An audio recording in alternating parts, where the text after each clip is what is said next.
வணக்கங்க. நம்ம கூட்டு குடும்ப சமையலில் இன்றைக்கி முளைக்கட்டின சுண்டக்கடலை குழம்பு தான் வைக்க போகிறேங்க. வாங்க அதை எப்படி செய்யலான்னு பார்க்கலாம் வாங்க. பாருங்கள் எவ்வளோ நீளம் வந்திருக்கு பாருங்கள் முளைப்பு. சுண்டல் குழம்பு நம்ம மிளகா அரைச்சி தான் வைக்க போகிறேங்க. மல்லி வரமல்லி எடுத்துருக்குறேங்க, மிளகாய்ங்க, சீரகம், மிளகு, சோம்பு, பட்டை, கிராம்பு எடுத்துருக்குறேங்க.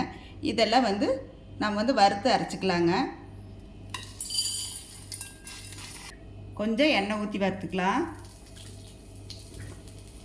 நம்ம இதிலே கருவேப்பிலை ஒரு கொத்து போட்டுக்கலாங்க. ஃப்ரெஷ்ஷாக அரைச்சி போட்டு குழம்பு வச்சோம்னா குழம்பு நல்லா டேஸ்ட்டாக இருக்கும். நல்லா பொன்னிறமாக வறுத்தா போதும், கறிவிடக்கூடாது. பாருங்கள், சின்ன வெங்காயம் தான் எடுத்துருக்கிறேன். அந்த சின்ன வெங்காயம் நம்ம வணக்கிக்கலாங்க. கொஞ்சம் எண்ணெய் ஊற்றி வணக்கிக்கலாம். பாருங்கள், 2 துண்டு எடுத்துருக்கிறேன். இது இதிலே போட்டு வணக்கிக்கலாங்க. இப்போ இது ஆற வச்சு மிக்சியில் அரைச்சி எடுத்துக்கலாம். இந்த குழம்பு வைக்கிறதுக்கு ஒரு பாத்திரம் வச்சுட்டேன். எண்ணெய் ஊற்றிக்கலாங்க. குழம்புக்கு தேவையான எண்ணெய் ஊற்றிக்கலாம். நான் கடலை எண்ணெய் ஊற்றுறேன். கடுகு போட்டுக்கலாங்க.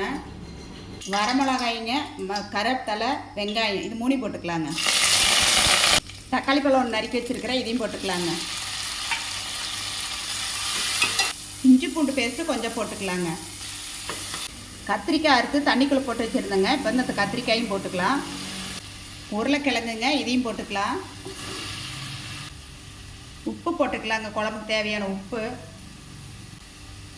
மஞ்சத்தூள் போட்டுக்கலாங்க.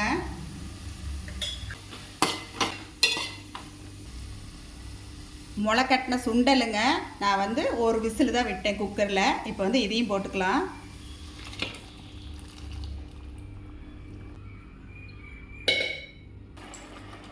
வறுத்து அரைச்ச மசாலா ஊற்றிக்கலாங்க.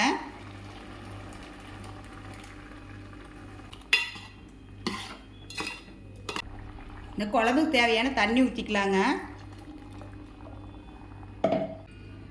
தட்டம் போட்டு மூடி வைக்கலாங்க ஒரு 10 நிமிஷம். தட்டத்தை எடுத்து பார்த்துக்கலாங்க. எவ்வளோ நல்லா இருக்குது பாருங்கள்.